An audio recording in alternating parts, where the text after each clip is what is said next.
నారాయణం నమస్కృత్య నరం చైవ నరోత్తమం దేవీం సరస్వతీం వ్యాసం తతో జయముదీరయేత్.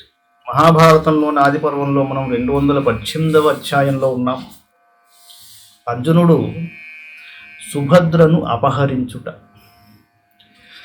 వైశంపాయనోవాచ తథకతిపయాహస్య తస్మిన్ రైవతకే గిరౌ వృష్ణ్యంధకానామభవత్ ఉత్సవో నృపసత్తమః.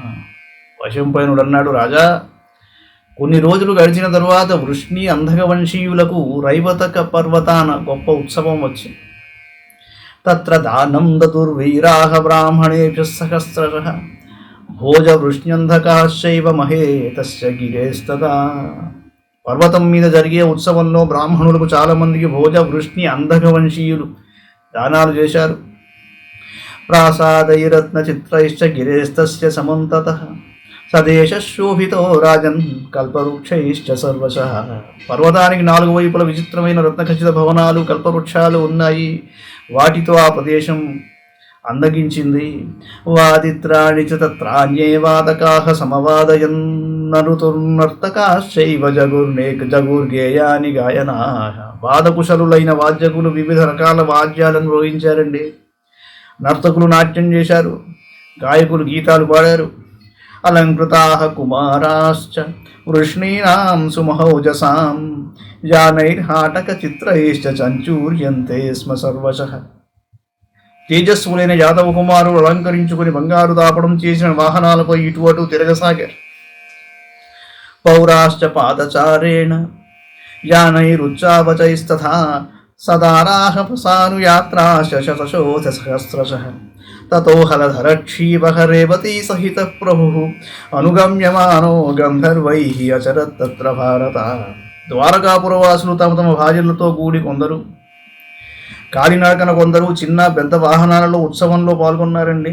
పూజ్యుడు బలరాముడు మధుపానమత్తుడై రేవతితో కలిసి విహరించాడు. గంధర్వులు అతనిని అనుసరించారు.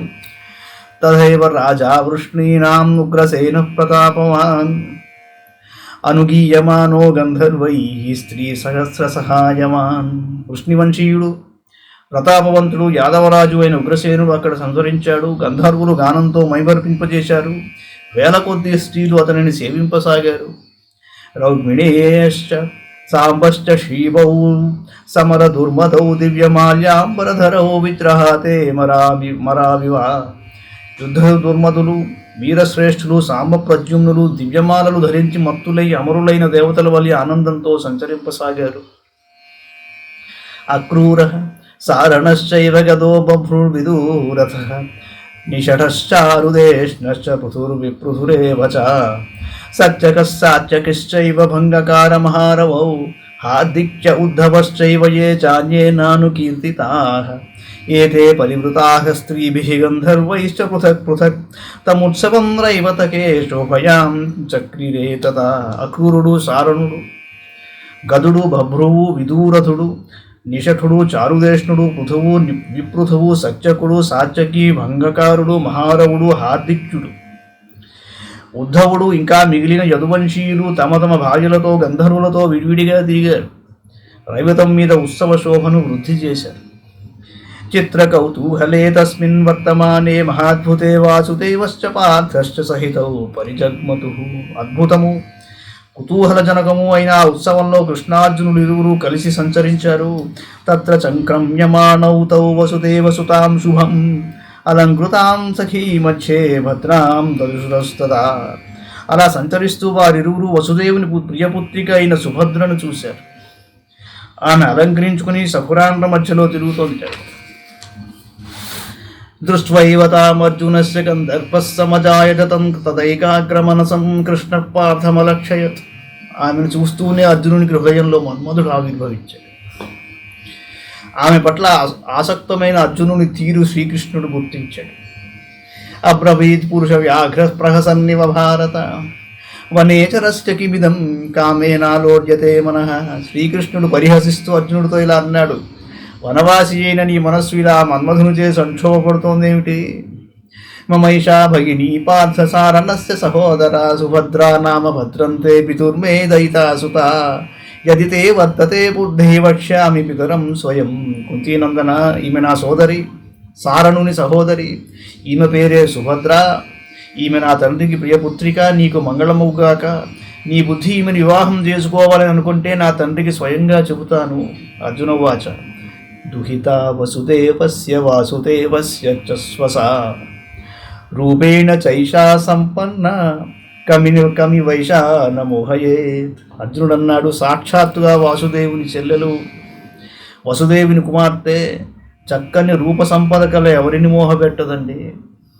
కృతమేవతు కళ్యాణం సర్వం మమ భవే ధ్రువం యది స్యాన్మమ వాష్ణేయి మహిషీయం స్వసాతవా. మిత్రమా, వృష్ణివంశజ అయిన నీ సోదరి సుభద్ర నన్ను వివాహం చేసుకుంటే ఇంతకంటే నాకు వేరొక మంగళప్రదమైన విషయం ఏముంటుంది? ప్రాప్తౌతు కౌపాయస్యాత్తం బ్రవీహి జనార్దన ఆస్థాస్యామి తదా సర్వం యది శక్యం నరేణ తత్. జనార్దన, చెప్పు, ఈమెను పొందుటకు సులభమైన ఉపాయం ఏమిటి? నరుడు చేయగలిగిన దాన్ని తప్పక చేయగలను. వాసుదేవోవాచ.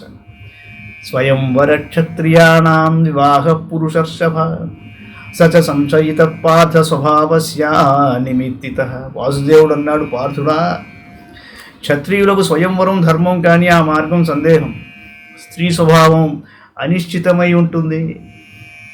ప్రసహ్య హరణం చాపి క్షత్రియాణాం ప్రశస్యతే వివాహేతు శూరాణాం ఇది ధర్మ విదు. బలవంతంగా అపహరించి వివాహం చేసుకోవటం కూడా శూరులకు ఉత్తమం అని ధర్మవేత్తలు చెప్పారు. సత్వమర్జున కళ్యాణీం ప్రసఖ్య భగినీం మమ హర స్వయంవరే హ్యస్యాహ కో వై వేద చికీర్షితం. కావున నా అభిప్రాయంలో ఈమెను అపహరించి వివాహం చేసుకోవడమే మంచిది. అపహరించి తీసుకుని వెళ్ళు. స్వయంవరంలో ఈమె ఎవరిని వరిస్తుందో ఎవరికి తెలుసు. తతో అర్జునశ్చ కృష్ణశ్చ వినిశ్చిత్యేతి కృత్యతాం శీఘ్రగాన్ పురుషానన్యాన్ ప్రేషయామాసతుస్తదా. ధర్మరాజాయ తత్సర్వమింద్రపృస్థగతాయ వై శ్రుత్వైవ చ మహాబాహు అనుజజ్ఞేశ పాండవ. శ్రీకృష్ణార్జునులు ఇలా నిశ్చయించుకుని శీఘ్రంగా పోగల దూతలను ఇంద్రప్రస్థపురానికి ధర్మజుని అనుజ్ఞకై పంపారు. అది విన్న ధర్మరాజు తన సమ్మతిని తెలియజేశాడు. భీమసేనస్తు తచ్చుత్వా కృతకృత్యోభ్యమన్యత ఇచ్చేవం మనుజై సార్ధం నుత్వా ప్రీతిముపేయివాం. ఈ విషయం విని భీముడు కృతకృత్యులమైనామని భావించి ఆ చారులతో కూడా ఈ విషయం చెప్పి సంతోషించాడు. ఇది శ్రీ మహాభారతే ఆదిపర్వణి సుభద్రాహరణ పర్వణి యుధిష్ఠిరానుజ్ఞాయాం అష్టాదశాధికద్విశతతమోధ్యాయః. మంగళం భగవాన్ విష్ణుః మంగళం గరుడధ్వజః మంగళం పుండరీకాక్షో మంగళాయ తనో హరిః. సర్వం శ్రీకృష్ణార్పణమస్తు.